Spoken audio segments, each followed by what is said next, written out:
Hello everyone, my name is Hector Cervantes Espinoza. Today I'm going to be focusing on basketball with the grade unit focus of 8th grade. So, starting off with the Bloom taxonomy learning domains, we're going to be focusing on psychomotor, cognitive, and affective. For psychomotor, at the end of the lesson, students should be able to dribble across the court, learn to pass, and perform the proper form of defensive and offensive stances, as well as shoot the ball with the goal of 60% accuracy. Well, at least for the goal I'm trying to set for. And reaching a cognitive, at the end of the lesson, students will be able to understand how to pass the ball accurately, shoot the basketball into net, understand the cues, understanding what they need to do in order for defensive and offensive stances, as well as recognize safety cues and just knowing generally when to pass. Reaching effective taxonomy, at the end of the lesson, students will be able to communicate and efficiently work with other players and students, understand their weaknesses and strengths, and use teamwork to the best of each other's skills and strength. Moving forward, we're going to go to the NAPSI standards.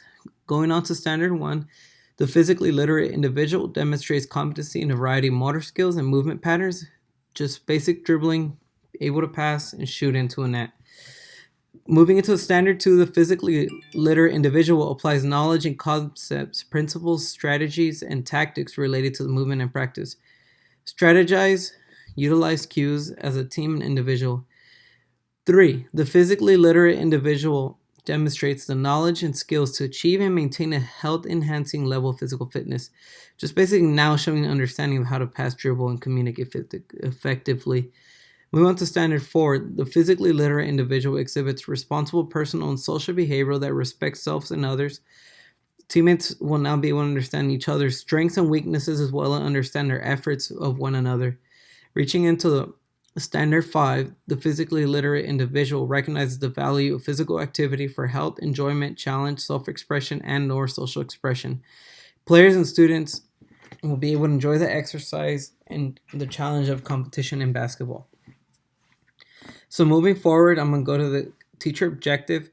Basically, what I have in these 4 boxes is just generally being able to help students understand the basic fundamentals of basketball and respond to cues, working with each other, just getting the basic fundamentals and a foundation established for these players and students, as well as demonstrate each activity and fundamental to the students, have them demonstrate this in practice, not only from what we are able to teach them or if we're teaching them as a single unit, as well as having students reflect and understand their weaknesses and strengths. I want students as well to be able to understand that not everything they do will be perfect, or not everything they do would be imperfect. They just need to understand that they might be pretty well in some areas and pretty weak in others, as well as focusing on cooperation and teamwork in an attempt to focus on student needs and work ethic. Instructional objectives. Students will learn how to dribble with the basketball first, just standing, walking, and soon after walking.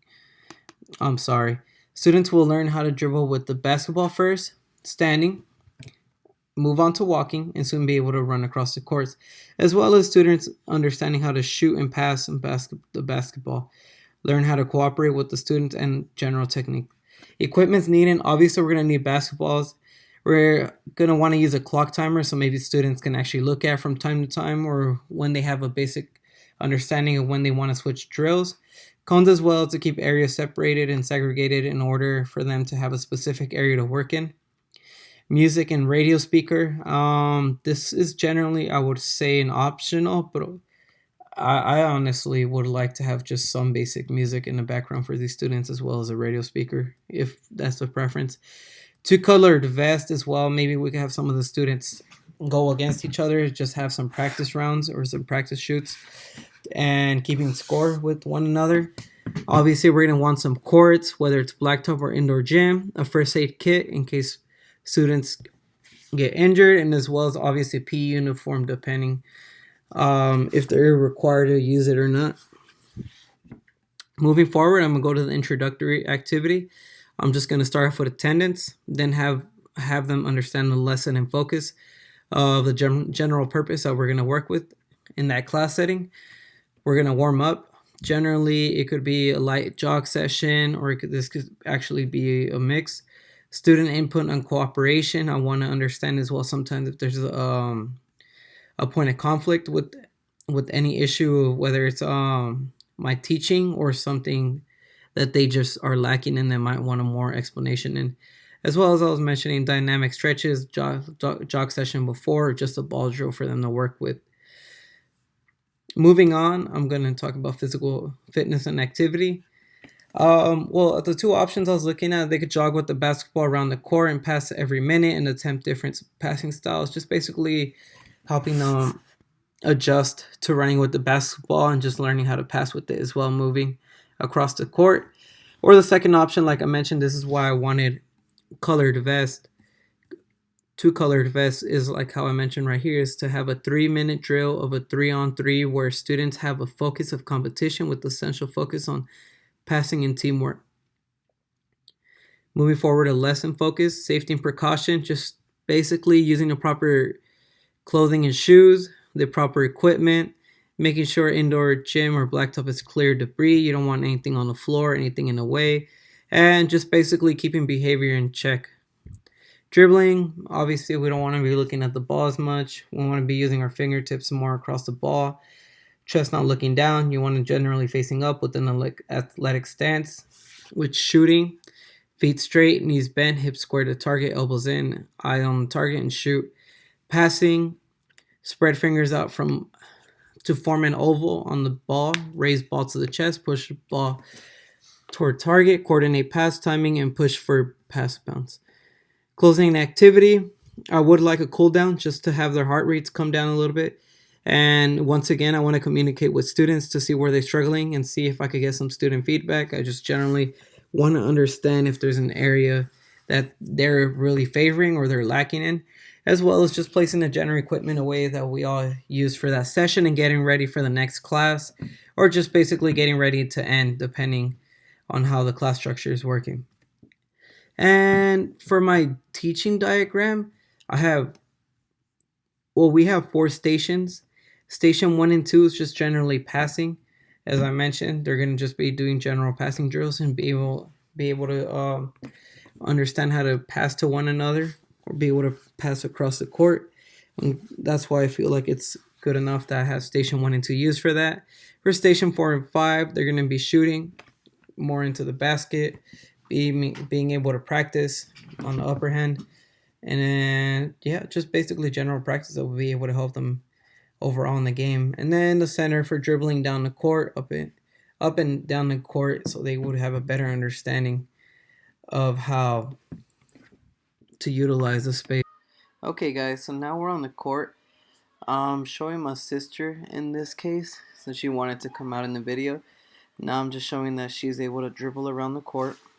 I asked her to dribble in the middle of the court, but since we had the whole court to themselves and it was only a half court, I asked her to try to dribble across. Obviously, she's struggling a little bit, but she's starting to get a little bit of the hang of it after a few tries.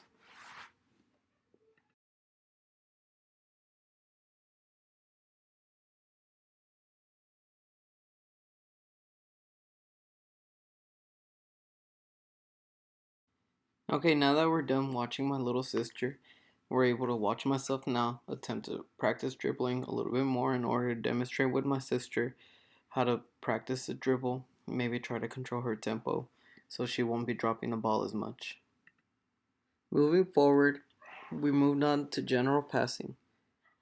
In this clip, I'm showing that me and my partner are just attempting general passing.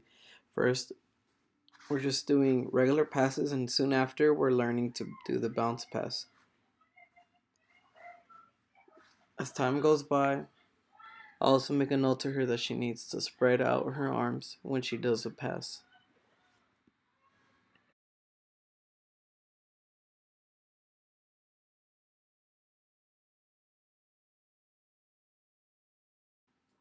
Apart from just general passing, right here in this clip, we're going to be attempting to be jogging, walking, and learning how to continuously know how to pass to one another.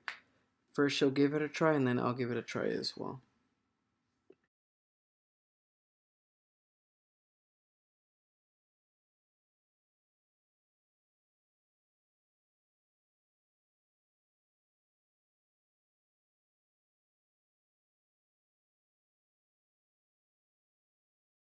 Now demonstrating this clip, I attempt the underhand throw.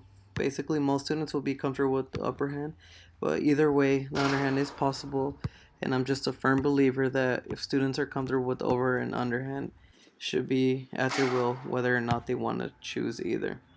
Generally, I prefer the overhand, but as I demonstrated in the last clip, it's not impossible to use the underhand either. In addition, just a general side note, it's important that students and participants are wearing the correct footwear. Just don't be like my little sister here, decide to wear Crocs in order to practice. And I just want to say thank you very much.